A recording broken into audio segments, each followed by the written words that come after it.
Estos días pudemos ver nos medios de comunicación e oír unha noticia de que os servicios xurídicos e fiscais, que é o secretario, o oficial maior e os interventores da Diputación informaron negativamente, non? Otorgar subvencións a diversas sociedades deportivas. En concreto, as sociedades deportivas como o Hockey Liceo, o Club Universitario Ferrol, o Club Basque Coruña, o Club Santiago Fuxap e tamén o Racing Ferrol, non?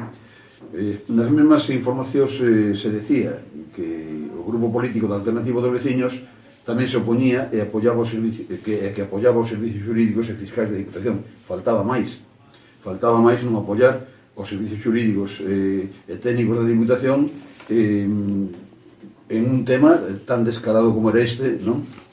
De dar unhas subvencións que agora comentarei, non?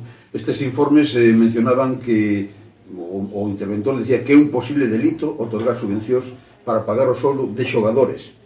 Se dá unha subvención para pagar o soldo de xogadores destes clubs que mencionei en algún caso, non? E impostos fiscais. Unha das peticións que había poñía que para pagarlle a Facenda 21.000 euros de impostos fiscais. Bueno, está gravísimo que a Diputación xe lle dá dinheiro a ti para pagar ti os impostos que tens que pagar como sociedade, non? Deportiva. Como era o caso do que estamos falando, non? Con dinheiro público non se poden pagar soldos a xogadores. Eso non se entende para nada. Ten unha costumbre moi antigua que tiña a Diputación e que de algún modo os actuais, con matices, pois siguen levando, non? Se a Diputación quería apoiar, eu entendo así, actividades ao deporte profesional, desde logo ten que facer unhas bases específicas que recollan as actividades e, por tanto, que se subvencionan, pero nunca soldos e impostos dos clubes, non? Ibase facer, non fixeron hasta ahora. Estas sociedades non poden ter privilexios por enriba, isto é moi importante, non? 200 de clubes de base que sí ten que apoiar a Diputación, sí ten que apoiar, e o fai de feito, non? Pero dunha cantidades míseras ao lado de todo isto, non?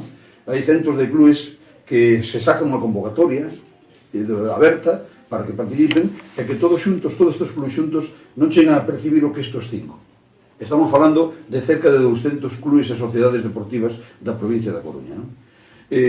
Fútbol amateur, escolas deportivas de judo, de hockey, baloncesto, de voleibol, de balonmán, de patinaxe, de natación, bueno, múltiples actividades que fan personas, directivos que traballan arreo, non?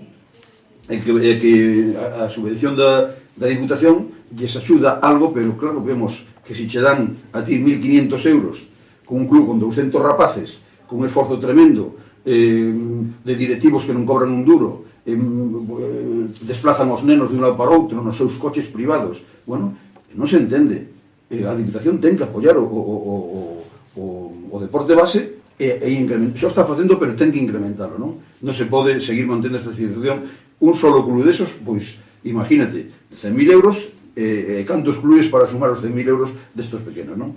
A miña postura no pleno da Diputación seguirá sendo a mesma, non? Por moito que queiran a parte de dicir, non, este é o malo, non? Eu vou a seguir defendendo os principios que sempre tuven e non podemos, temos que ser moi rigurosos na xestión do diñeiro público, non?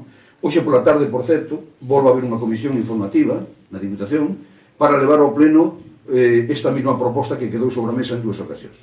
Eu xa anuncio que o meu voto vai ser negativo, faltaba máis, non? Eu vou a pedir que se non se modifica as peticións destas entidades, porque se había dito que se presentaba unha pequena modificación, se lles pagaban desplazamientos ou árbitros ou fichas, estaría disposto a votar, pero desde logo nunca pagarlle a xogadores con diñeiro público de todos os ciudadanos, non?